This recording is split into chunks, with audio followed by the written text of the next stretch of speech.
himself, which is real, the real one, and one or multiple illusions that take double damage, deal 20% damage, and look like the real Blade Master to an opponent, until they interact with it and realize that it's taking more damage than it should. This adds a level of confusion, and the Blade Master and his images can together tank and body block enemy units very effectively. Since mirror images now deal damage as well, 20% of the Blade Master's total damage, they're not entirely useless anymore when it comes to sicking them on someone in order to try and whittle down some health on an enemy unit or hero. Be careful though, because mirror images do give experience to an opponent that kills them, unlike before when images were not dealing damage. The third ability for Blade Master is Critical Strike. Critical Strike gives a 15% chance to deal double damage at level 1, then triple damage, and then quadruple damage at level 3 of the ability chosen. Critical Strike also incorporates bonus damage from agility, as well as claws of attack, when factoring the multiplier of bonus damage dealt. If the Blade Master's base damage plus agility plus claws together total 60 damage, Critical Strike level 3 would make that 240 damage in a single hit. The damage you see when the Blade Master does a Critical Strike, the red number popping up, is the initial unmitigated damage that the Blade Master deals. That is not the same as the amount of health that will be subtracted from an enemy unit or hero, as it will still be subject to armor percent damage reduction from the opponent. The fourth and final ability for the Blade Master is his ultimate. It is called Blade Storm. Blade Storm renders the Blade Master immune to magic effects and magic damage for 7 seconds, during which time he deals 140 damage per second to enemy units, heroes and buildings. Blade Master is an excellent starting hero against Night Elf, it's good against Orc, it's okay against Undead, and worst against Human, but playable in the current meta of Warcraft 3. Blade Master has been heavily featured in all 4 matchups, so you can never truly go wrong with starting Blade Master as your opening hero. In the current meta and game state in 2024, the Blade Master is least commonly seen in Orc versus Human because of 2 primary weaknesses. The Blade Master hates getting slowed and stopped, as it impacts his ability to stick to low HP targets and to take them down. As a melee hero, he's vulnerable to kiting, and he doesn't have any long-range spells to make up for it like a Tauren Chieftain might. He gets slowed and kited by the Sorceress's Slow, the Mountain King's Bash, Thunderclap and Stormbolt.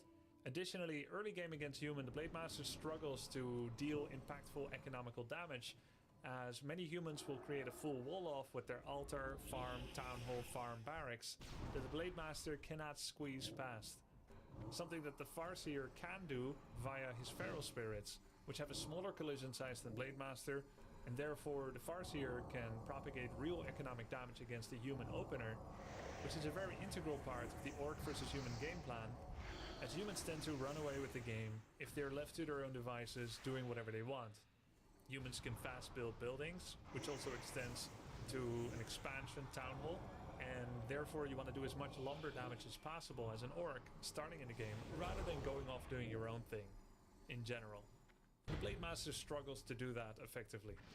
Let's talk about some of the stats when it comes to Blade Master. The primary attribute for the Blade Master is agility. Primary attributes in Warcraft 3 delineate how a hero adds bonus damage on his physical attack. While agility, strength and intelligence do the same set of things for every hero in the game that I'll explain in a second, it's the primary attribute that for every 1 point in it, you will do 1 extra damage as well. Therefore, while an intelligence hero and an agility hero both get armor and attack speed from any point in agility, it's the agility hero that also gets 1 bonus damage from said point of agility. Let's talk about what the 3 attributes do. Strength on a hero gives a hero bonus health, 25 per point in strength, as well as regeneration. Agility gives a hero attack speed. 1 point in agility gives 2% bonus attack speed on the base attack cooldown, which is a hidden value. More about that later. So 1 agility is 2% attack speed and 0.3 armor. 1 point of armor is 6% effective health on physical plane. 1 point of armor gives 6% physical effective bonus health on the base amount. So 0.3, well, you can do the math, so I'm not gonna. And finally, intelligence. 1 point in intelligence gives a hero 15 mana and 0.05 mana regen. The Blade Master's basic attack cooldown is 1.77. And here is the mathematics governing how attack speed, which is additively added together among all other sources of attack speed, correlates in the formula to basic attack cooldown. So as you can see, a Gloves of Haste that gives 18% attack speed doesn't really give 18% attack speed. It will give something between 12 to 14% attack speed to a hero, as the existing agility on a hero, even as early as level 1, has already been factored in to come to the current emerging attack speed that you see on a hero, which has correlated to the basic attack cooldown of a hero. Blade Master has a turn rate of 0.6. I tried to find out what exactly that means, but basically higher turn rate is better. It means you'll take less time to turn your hero. There are many RTS games where turn rate does not exist. For instance, League of Legends doesn't have any turn rate, which means if you click to the left and then click to the right, your character will immediately respond without any deceleration or inertia. But in Warcraft 3, turn rate does exist, which means if I were to move forward and attack, I would be able to do so more efficiently than when I'm running away and then turning around for a shot. Running away and turning around for a shot. I believe StarCraft 2 also doesn't have turn rate, which is why you can control Marines with such high level finesse. The Blade Master turns well.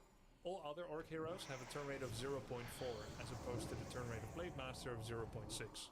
All melee heroes have a melee attack range, but not all melee is shaped the same. Some people have longer reach. The Blade Master has a melee attack range of 100.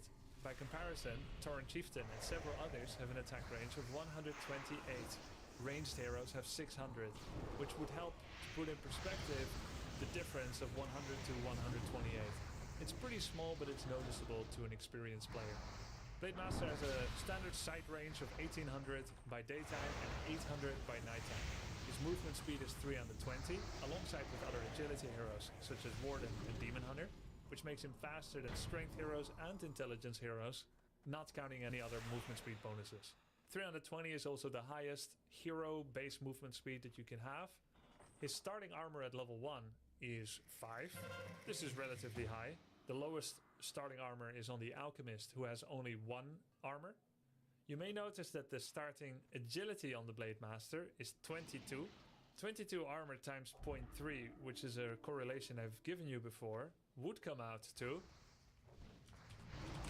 6.6. So why doesn't the Blade Master start with 6.6 armor?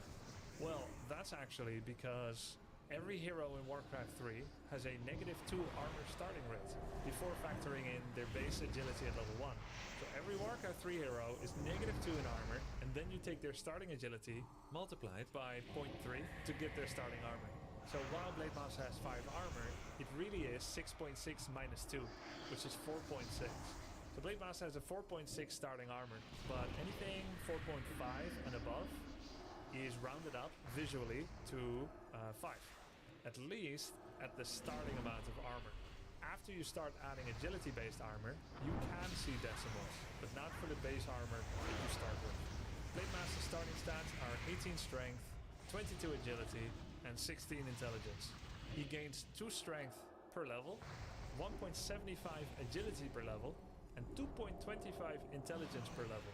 If it seems strange to you that a primary agility attributed hero gains the most intelligence and then the next highest stat is strength and then agility, you would have to be careful not to give too much agility to an agility hero, as they at once get attack damage, attack speed, and armor, making them really fearsome if his stat gain was like 2, 3, 1 or something. Intelligence for Blade Master is the least important stat, so giving him